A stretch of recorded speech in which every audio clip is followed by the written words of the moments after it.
Hello students, welcome back to the class. Next topic is formulae or methods to determine the cost of inventory. See, ఇనీషియల్గా ముందు టాపిక్స్లో మనం చదువుకున్నాం కదా, ఇన్వెంటరీని ఎలా value చేయాలి.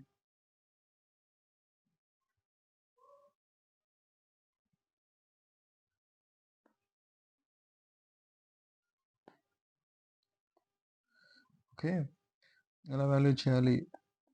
Cost or market value which or is less. So దీంట్లో two things ఉన్నాయి, ఒకటి cost and market value. So right now ఈ కాస్ట్ని ఎలా మెజర్ చేయాలో we will learn it. Okay, first historical cost method, ఇదొక మెథడ్. అండ్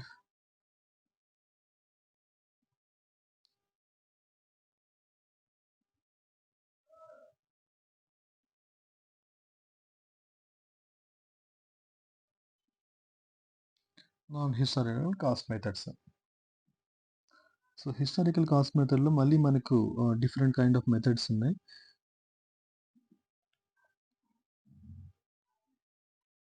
దాంట్లో one is specific identification method, second is FIFO method, next is LIFO method, and then simple average price method, next one is weighted average method. Okay, so specific identification method గురించి first we will learn it. మీకు రఫ్గా నేను explain చేస్తే సరిపోతుంది అనుకుంటా ఈ టాపిక్స్ని. C, first one ఏంటి?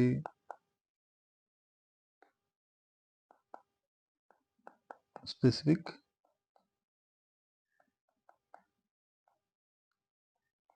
Identification method. Okay, ఒక మొబైల్ షాప్ తీసుకోండి ఎగ్జాంపుల్.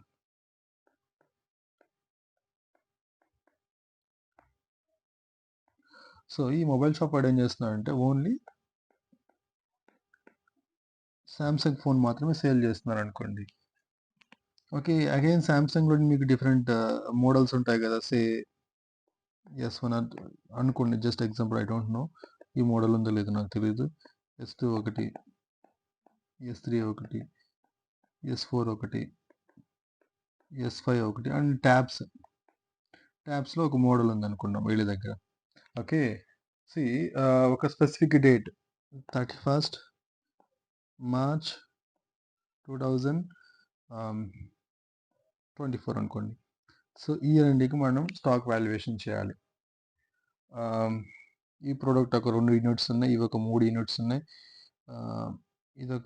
ఇవి అసలు మన దగ్గర స్టాకే లేవు. ఇవి ఒక 5 యూనిట్స్ ఉన్నాయి, ఇవి ఒక 1 యూనిట్ ఉంది, ఇది ఒక 10 యూనిట్స్ ఉంది అనుకుందాం. సో నేను ఇప్పుడు టోటల్ వాటి కాస్ట్ని మనం మెజర్ చేస్తున్నప్పుడు అన్నిటికీ సింగిల్ ప్రైస్ తీసుకోవచ్చు అంటే తీసుకోవడానికి స్కోప్ లేదు.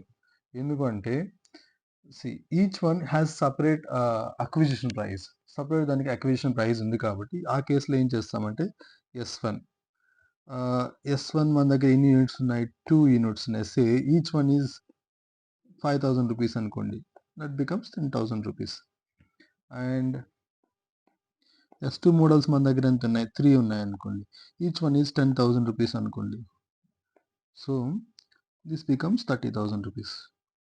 And the next one is S3, మన దగ్గర ఏమున్నాయి? 0 ఉన్నాయి, కాబట్టి దాని ప్రైస్ ఒక 9,000 అనుకోండి, ఇట్ బికమ్స్ 0. అండ్ S4 వచ్చి మనకు 5 పీసెస్ ఉన్నాయి, ఈచ్ వన్ 20,000 అనుకోండి, కంపెనీ దగ్గర నుంచి కొన్న వాల్యూ. సో ఎంత అవుతుంది? 1 lakh రూపీస్ అవుతుంది. And the next one is S5, and we have 1 unit, each price ఒక 25,000 అనుకోండి, so it becomes 25,000 rupees. And tablets మన దగ్గర ఉన్నాయి, 10 ఉన్నాయి, ఈచ్ వన్ 20,000 రూపీస్ అనుకోండి, so it becomes 2 lakh rupees. So టోటల్గా మన దగ్గర ఎంత ఉన్నాయి ఇప్పుడు? 40, 140, 340, 365. సో ఇది మన acquisition price. So cost price. Okay. So ఇలాంటి kind of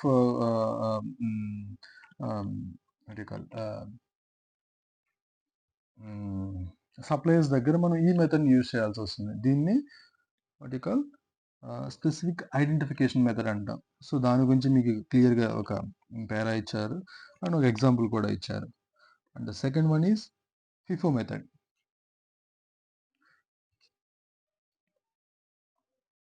FIFO is nothing but first in first out method. Okay.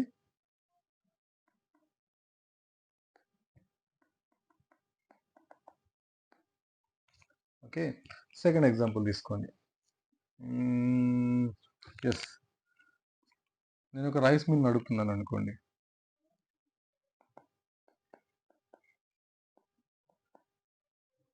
Okay. So జనవరి మంత్లో నేను ఒక 100 టన్స్ని నేను పర్చేస్ చేశాను. ఈచ్ టన్ ఎంత పర్చేస్ చేశాను అంటే సే ఫర్ ఎగ్జాంపుల్ 10,000 పర్చేస్ చేశాను అనుకోండి. ఓకే. అండ్ ఫిబ్రవరి మంత్లో again I acquired another 100 units. But నాకు అక్విజిషన్ కాస్ట్ ఇంక్రీజ్ అయింది. సే అప్పుడు మార్కెట్ ప్రైస్ 11,000 ఉందనుకోండి. Okay. And in the month of March ఒక 50 టన్స్ నేను అక్వైర్ చేసుకున్నాను. At the time the price was 9,000 rupees అనుకోండి. ఓకే. సో దట్ బికమ్స్ ఎంత value వస్తుంది? 10 lakhs. And it becomes 11 lakhs. And the third one is 4 lakh. Okay. So total ఎంత అవుతుంది? 10, 11, 21, 25 lakh 50,000 అవుతుంది. Right. So in the middle of January,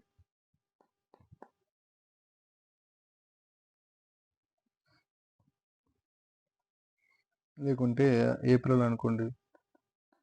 April మంత్లో ఒక 150 యూనిట్ని sale చేశాను. Total quantity వచ్చి నాకు ఈచ్ టన్ వచ్చి నేను 15,000 రూపీస్కి సేల్ చేశాను.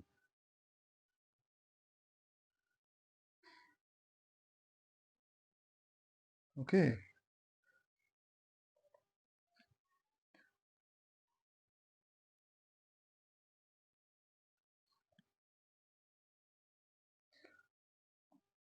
సో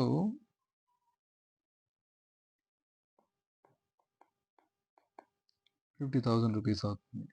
సో ఇప్పుడు నా దగ్గర ఏప్రిల్ తర్వాత నాకు స్టాక్ ఎంత ఉన్నాయంటే, so as per my intention మీరు గోడౌన్లోకి వెళ్ళి చూస్తే నేను జనవరిలో పర్చేస్ చేసింది ఏంటి, ఫిబ్రవరిలో పర్చేస్ చేసింది ఏంటి, మార్చ్లో పర్చేస్ చేసింది అనేది ఐడెంటిఫై చేయడం it's in many cases it is impossible అనమాట. ఎందుకంటే మొత్తం తీసుకెళ్ళి ఒక దగ్గర స్టోర్ చేస్తాం కదా. ఆ కేసెస్లో ఏంటంటే మనకు డిఫరెంట్ కైండ్ ఆఫ్ మెథడ్స్ ఉన్నాయి. దాంట్లో one is the FIFO method. FIFO మెథడ్లో ఏం చేస్తామంటే ఫస్ట్ ఏదైతే పర్చేస్ చేస్తామో అవే ఫస్ట్ సేల్ చేస్తామని ఒక అజంప్షన్ తీసుకొని, సో ఈ 150 100 జనవరిలో కొన్నవి, 50 ఫిబ్రవరిలో కొన్నవి. సో మార్చ్ ఎండింగ్ అయ్యేతలకి ఏప్రిల్ ఎండింగ్ అయ్యేతలకి మన దగ్గర సరుకు ఎంత ఉంది? సో ఫిబ్రవరిలో కొన్న యూనిట్స్ 50 టన్స్ ఉన్నాయి. దాని అక్విజిషన్ ప్రైస్ వచ్చి 11,000 రూపీస్. అలాగే మార్చ్ మంత్లో కొన్న స్టాక్ అలాగే ఉంది. దాని అక్విజిషన్ ప్రైస్ వచ్చి 9,000 రూపీస్. So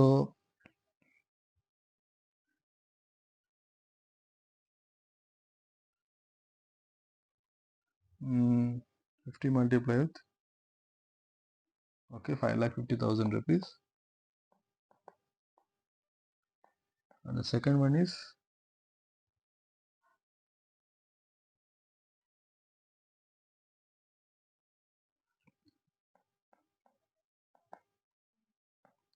10 lakhs.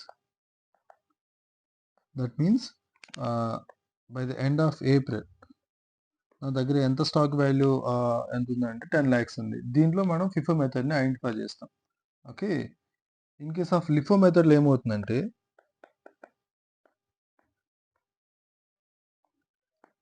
ఈ మెథడ్‌లో ఏమని అజంప్షన్ తీసుకుంటామంటే, లేటెస్ట్ ప్రైస్. ఇవి ఇష్యూ చేసాం గదా! 150 యూనిట్స్. దాని మీనింగ్ ఏంటంటే ఫస్ట్ ఏవైతే లేటెస్ట్‌గా వచ్చాయో అవే ముందు మనం సేల్ చేస్తామని దాని మీనింగ్. దట్ మీన్స్ ఫస్ట్ మనం ఈ 50 యూనిట్స్‌ని యూజ్ చేస్తాం. ఆ తర్వాత ఈ 100 యూనిట్స్ యూజ్ చేస్తాం. సో, స్టాక్‌లో రిమైనింగ్ ఎంత వాల్యూ ఉంటుంది? 10,00,000 వాల్యూ ఉన్న ఐటమే ఉంటుందన్నమాట. జాన్వరిలో ఎక్కువ చేసుకున్న ప్రైస్. జనరల్‌గా ఈ ప్రైస్‌ని ఎప్పుడు మనం ఎలాంటి సిట్యుయేషన్‌లో యుటిలైజ్ చేసుకుంటామంటే పెరిషబుల్ గూడ్స్ ఉన్నాయి. ఓకే. సో, పెరిషబుల్ గూడ్స్‌లో ఏమవుతుంది? ఓల్డ్‌గా చేసుకున్నవన్నీ ఏంటంటే వాటి వాల్యూ ఆహ్, హ్మ్, తగ్గిపోతూ ఉంటాయి కాబట్టి, సో, అలాంటి సిట్యుయేషన్స్‌లో కూడా మనకేందంటే లిఫోని యుటిలైజ్ చేయడం జరుగుతుంది. అగైన్ ఈ మెథడ్‌లో ఏంటంటే ఒక manufacture to manufacture, trader to trader కంప్లీట్‌గా మారిపోతుంది వాళ్ళ ప్రొడక్ట్స్‌ని బేస్ చేసుకొని. Okay. Next 2 methods simple average method and weighted average method. ఇవి 2 కూడా నెక్స్ట్ క్లాస్‌లో డిస్కస్ చేద్దాం.